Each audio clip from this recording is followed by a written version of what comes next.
24 hours. Wakulima wa samaki katika eneo bunge la Budalangi kaunti ya Busia wametaka uchunguzi mwafaka ufanywe ili kubaini kilichosababisha vifo vya samaki katika eneo la Mulukoba kwenye ziwa Victoria wikendi. Wakulima hao wanakadiria hasara zaidi ya tani 50 baada ya samaki waliokuwa wamefugwa kwenye vizimba kupatikana wakiwa wamekufa. Wakulima hao wameitaka serikali ya kaunti ya Busia kupitia kwa idara ya kilimo kuweka mitambo wa kuhifadhi samaki katika kiwanda kilichozinduliwa na Rais William Ruto mapema mwaka huu ambacho umesema kwa sasa hakiwafaidi.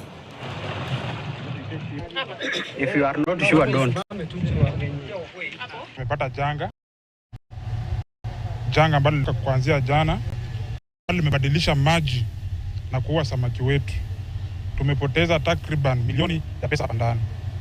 Kama mimi mwenyewe nimepoteza milioni 3 kwa sababu nimekuwa na fish cage mingi hapo ndani na wote wameaga dunia. Nategemea wataalamu watuelezee shida ni gani, ndio hata hii tunapohesabu hii tukinge ijayo, ndio tukiendelea na ukuzaji ama uwekezaji tujue tatizo kama hili kija tumezuia namna gani ndio tusipate hasara kubwa kama ile tumepata siku ya leo. Poisoning haiwezi enea katika cages zote, na hii ilikuwa katika ile beach nyingine. Tuko na beaches mbili zenye ziko affected sasa.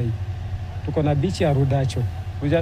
Rudacho ndio alianza kuwa affected, baadaye tena imerudi pande hii.